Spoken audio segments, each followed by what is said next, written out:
ভারতে এসে নকল পরিচয়পত্র তৈরি করে বসবাস বাংলাদেশি বাবা সহ ধৃত ৫। এক বাংলাদেশি সহ একই পরিবারের মোট ৫ জনকে গ্রেপ্তার করল বনগাঁ থানার পুলিশ, যাদের মধ্যে একজন বাংলাদেশি, বাকি পরিবারের ৪ জন দিল্লির বাসিন্দা। ধৃত বাংলাদেশি ব্যক্তি কিছুদিন আগে এদেশে অনুপ্রবেশ করে। বাকিদের কাছ থেকে উদ্ধার হয়েছে ভারতীয় পরিচয়পত্র। উদ্ধার হওয়া পরিচয়পত্রগুলি জাল কিনা তদন্ত করছে পুলিশ। ভারতে এসে নকল পরিচয়পত্র বানিয়ে বসবাস করে ফের বাংলাদেশে ফেরার পথে পুলিশের হাতে আটক হলো ৫ বাংলাদেশি। শনিবার সকালে বনগাঁ থানার রামচন্দ্রপুর থেকে তাকে আটক করে বনগাঁ থানার পুলিশ।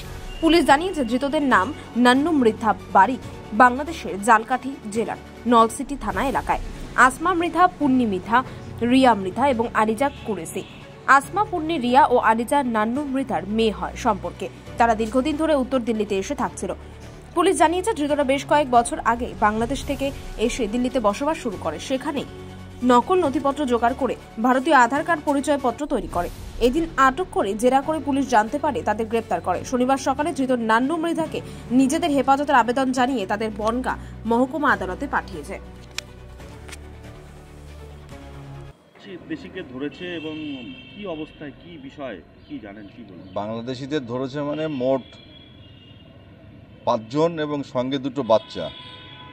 এই মোট 7 জনকে থানার পুলিশ বনগাঁ থানা অ্যারেস্ট করেছে আজকে, এবং আজকেই কোর্টে তাদের প্রডিউস করেছে মেডিকেল হয়ে যাওয়ার পরে। এবং এর মধ্যে জানা গেল যে নান্নু মৃধা এ হচ্ছে বাংলাদেশে বাড়ি। এর বিরুদ্ধে 14 ফরেনার্স অ্যাক্টের অভিযোগ আনা হয়েছে, আর বাদবাকি 14C ফরেনার্স অ্যাক্টের অভিযোগ আনা হয়েছে। এর সবই মেয়ে, এবং এরা সব দিল্লিতে বসবাস করত। দিল্লিতে বেশ কয়েক বছর পূর্বে এরা এসে ভুয়ো কাগজপত্র তৈরি করে এবং প্রকিওর করেছে ওরা কাগজপত্র। সেই প্রকিওর কাগজপত্র দিয়ে ওরা ফিরে যাচ্ছিল বাংলাদেশে কোনো দেখা করার জন্য কোনো কারণে। সেই পরিপ্রেক্ষিতে বনগাঁ থানার পুলিশ তাকে গ্রেপ্তার করার পরে তাদের কোনো ভ্যালিড ডকুমেন্টস অথবা পাসপোর্ট দেখাতে পারেনি। তারা অন্য ডকুমেন্টসগুলো প্রডিউস করেছে, সেই জন্য তাদের বিরুদ্ধে 14C ফরেনার্স অ্যাক্টে অভিযোগ দেওয়া হয়েছে। এবং বাদবাকি নান্নু মৃধা, তার বিরুদ্ধে 14 ফরেনার্স। এ বাংলাদেশ থেকে এসে মেয়েদের বাড়িতে ছিল, এবং এদের দিল্লিতে এরা যে কলোনিতে এরা বসবাস করত, NTC নিউ দিল্লি 11,39,000, সেই ঠিকানায় এরা বসবাস করত।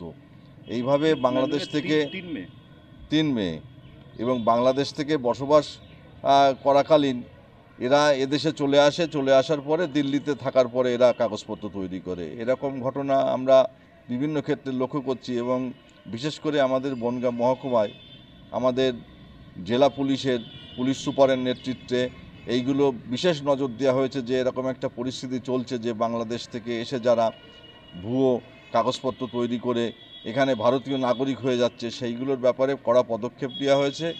এবং আজকে নান্নু মিয়ার পুলিশ রিমান্ডে নিয়ে যাওয়ার পরে জানা যাবে যে কিভাবে তারা এসেছিল এবং কি কাজের সঙ্গে যুক্ত, সমস্ত কিছু তদন্তে জানা যাবে। বাদবাকি যে কাগজপত্রগুলো কতটা কি সঠিক, কতটা কি প্রকিওর করেছে, এটাও জানা যাবে।